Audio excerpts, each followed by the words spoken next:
কি গো, পড়ে পড়ে ঘুমাবে? কাঠ কাটতে আর জঙ্গলে যাবে না? আমি ঘুমোচ্ছি না গো গিন্নি। আমি ভাবছি জঙ্গলে তো খুব একটা কাঠ ভালো পাওয়া যাচ্ছে না। এখন কাঠের কাজ বাদ দিয়ে কি আমাকে অন্য কিছু করতে হবে নাকি? আচ্ছা, নতুন কিছু করবে তো? তোমার কাছে টাকা আছে? টাকা তো নেই। তার চেয়ে বরং আজকে জঙ্গলের দিকে যাও। দেখো, যদি কিছু কাঠ পাও সেগুলো বাজারে বিক্রি করে আজকের দিনটা যাতে চলে যায় সেই ব্যবস্থাই করো। ঠিক আছে গিন্নি, আমি তবে আসছি। দেখি আজ কপালে কি আছে।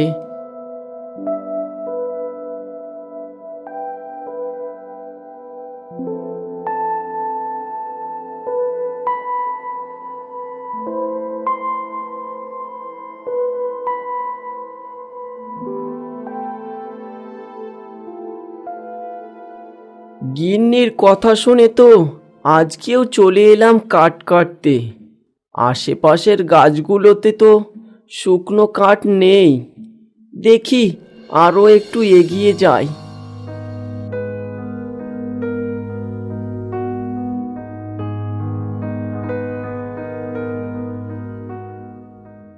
অনেকটা তো এগিয়ে চলে এলাম, কিন্তু শুকনো গাছের কাঠ তো চোখে পড়ছে না।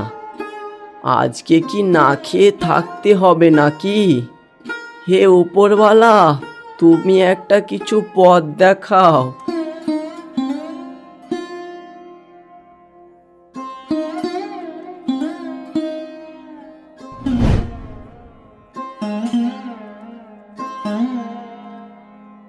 খুব ক্লান্ত হয়ে গেলাম যে। না, আর পারছি না। এবার একটু বসি।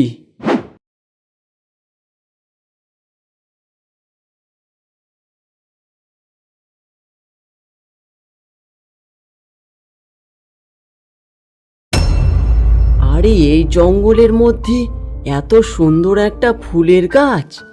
কি ফুলের গাছ! কাছে গিয়ে দেখি তো। শ্রীকান্ত সেই গাছটার কাছে গিয়ে একটা আওয়াজ শুনতে পায়। সেই গাছের ফুল থেকে এই আওয়াজটা আসছিল।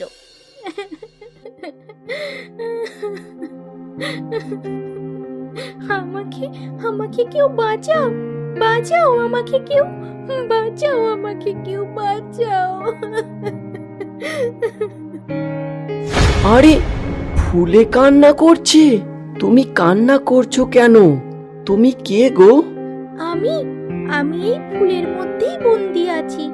আমি এক মায়াবী পরী। তুমি আমাকে এই ফুল থেকে মুক্তি করে দাও। তুমি মায়াবী পরী? তো এই ফুলের মধ্যে কিভাবে বন্দি হয়ে আছো? আমাকে আমাদের পরীদের সর্দার এই ফুলে বন্দি করে রেখেছে আমার কিছু ভুল কাজের জন্য। আমি তোমাকে কিভাবে মুক্তি করতে পারবো? আমি তো একজন সাধারণ কাঠুরে। তুমি তুমিই পারবে আমাকে এই ফুল থেকে মুক্তি করে দিতে। বলো, বলো তুমি আমাকে মুক্ত করবে না? বলো। আমি তোমাকে মুক্তি করব, কিন্তু তার বদলে আমি কি পাবো শুনি? তুমি আমাকে এই ফুলের মধ্যে বন্দি জীবন থেকে মুক্ত করলে তুমি যা চাইবে তাই আমি দেব তোমাকে। তাহলে বলো, আমি কিভাবে এই ফুল থেকে তোমাকে মুক্তি দেব? তুমি 3টি জায়গার জল এক পাত্রে করে এনে দাও, আর ওই জল আমার ফুলের মধ্যে ঢেলে দাও। তাহলে দেখবে আমি এই ফুলে বন্দি জীবন থেকে মুক্ত হয়ে যাব। পরি, সেই 3টি জায়গাটা কোথায়? এক হচ্ছে নদীর জল, 2 বরফের পাহাড়ের জল, আর 3 এক গুহার ভেতরে লুকিয়ে রাখা গোপন জল। ঠিক আছে, আমি যাচ্ছি তাহলে।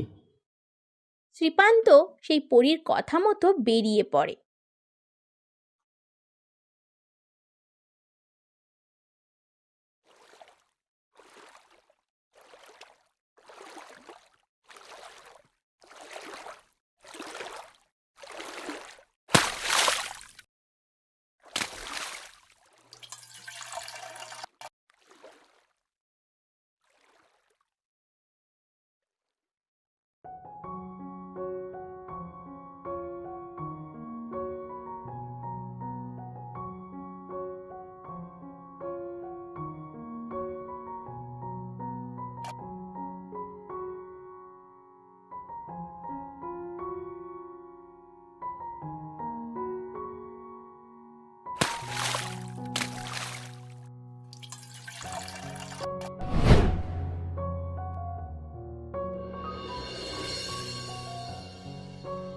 মায়াবী পরী, আমি জল নিয়ে এসেছি, তোমার এই ফুলে আমি ঢেলে দেব।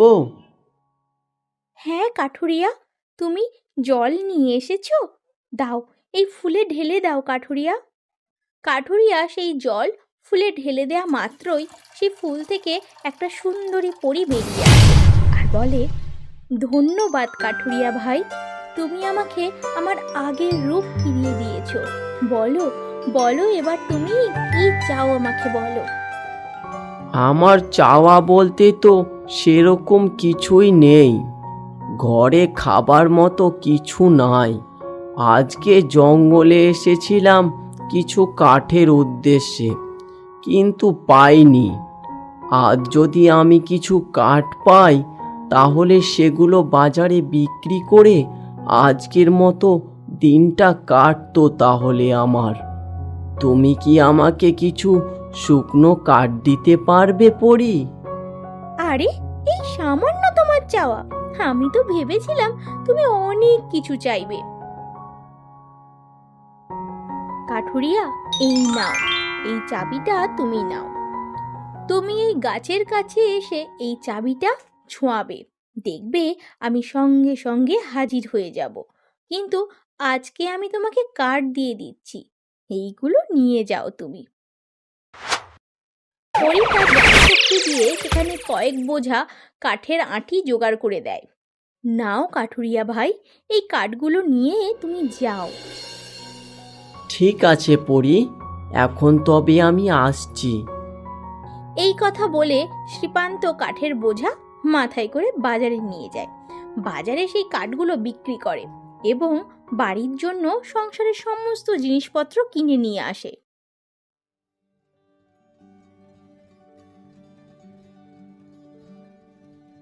আরে কই গো গিন্নি, কোথায় গেলে গো? এসো এসো, বেরিয়ে এসো, দেখো কত কি নিয়ে এসেছি। কি গো, কি বলছিলে? এই তো জঙ্গলে নাকি কাঠ পাওয়া যাচ্ছে না, তাহলে আজ এত তাড়াতাড়ি চলে এলে? আবার কিনা তুমি কত বাজার করে নিয়ে এসেছো?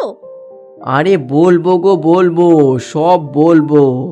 চলো, আমাকে আগে কিছু খেতে দাও দেখি।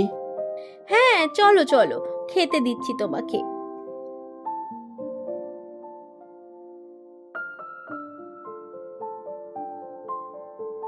শ্রীপান্ত সেখানে বসে পড়ল এবং তার গিন্নি তাকে খাবার দিতে এলো।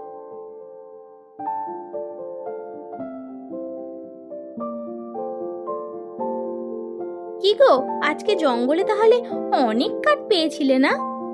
হ্যাঁ গো, অনেক কাঠ পেয়েছিলাম, কিন্তু সেই কাঠ আমি নিজে কাটিনি গো গিন্নি, আমাকে কেটে দিয়েছিল। কে তোমাকে আবার এত দরদ দেখিয়ে কাঠের আঠি জোগাড় করে দিল?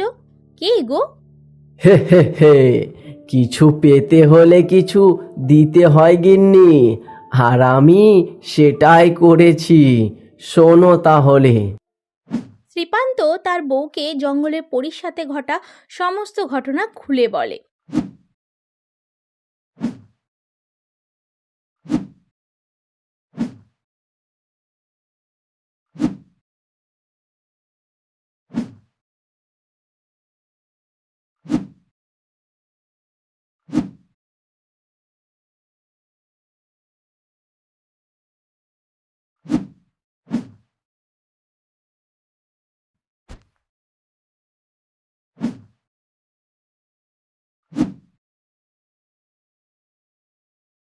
গিন্নি, দেখবে এবার থেকে আমাদের দুঃখের দিন শেষ হয়ে যাবে। আমি ওই গাছের কাছে গিয়ে এই চাবি দিয়ে প্রতিদিন কাঠ চাইবো মায়াবী পরীর কাছে, আর সেই কাঠ বাজারে বিক্রি করব।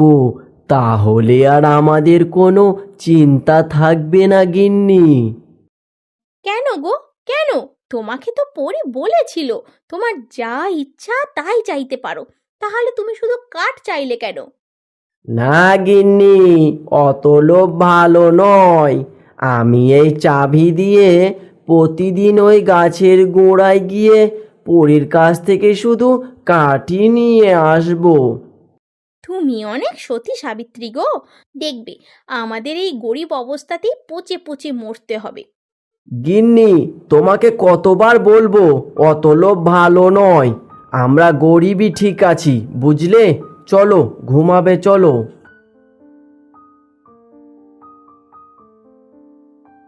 শ্রীপান্ত ও তার বউ সেই রাতে ঘুমাতে চলে যায়। শ্রীপান্ত ঘুমিয়ে গেলেও তার বউয়ের চোখে ঘুম আসে না।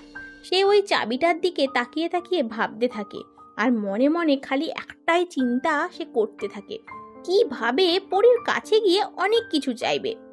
কাল যখন তুমি জঙ্গলে যাবে তখন দেখবে আমি তোমার পিছনে পিছনে যাব, গিয়ে সমস্ত কিছু দেখে আসব সেই মায়াবী পরী কোথায় থাকে।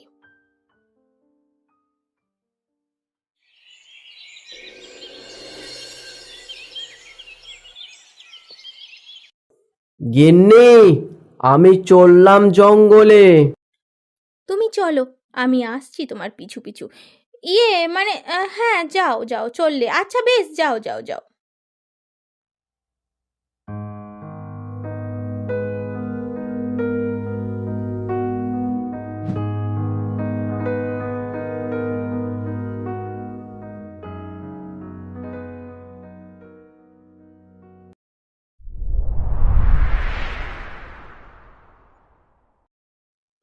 মায়াবী পরী, ও মায়াবী পরী, আজকেও আমি এসেছি। বলো কাঠুরিয়া ভাই, আজকে তোমার কি চাই? মায়াবী পরী, আজকেও তুমি অনেকগুলো কাঠ দাও আমাকে। আমি আজকেও সেই কাঠ বাজারে বিক্রি করে আসব। আচ্ছা আচ্ছা, ঠিক আছে কাঠুরিয়া ভাই, এই নাও তোমার কাঠের আঁটির বোঝা। রঙ্গিলা তার স্বামীর পিছনের দিকে উকি মেরে সব দেখে ফেলে শ্রীপান্ত কিভাবে সব করে। তাহলে এই ব্যাপার, এইভাবে তাহলে তুমি পরীর কাছ থেকে কাঠ চাও? তুমি তো বড্ড বোকা, শুধু কাঠটাই চাইছো। কাল আমি আসব, আমি অনেক সোনা দানা চাইবো। এখন আমি চুপি চুপি বাড়ির দিকে চলে যাই।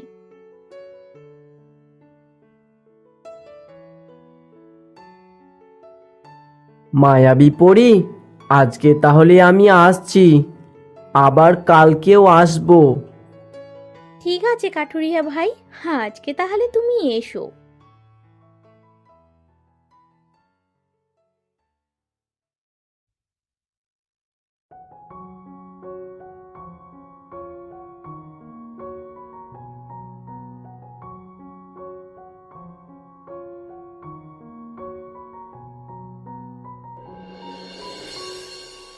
গিন্নি, কই গো গিন্নি, আমি চলে এসেছি। এই নাও, বাজারটা রেখে দাও। আর আমার জন্য কিছু খাবার রেখেছো তো নাকি? হ্যাঁ, আছে আছে, তুমি হাত পা ধুয়ে এসে বসো, আমি তোমাকে খাবারটা বেড়ে দিচ্ছি।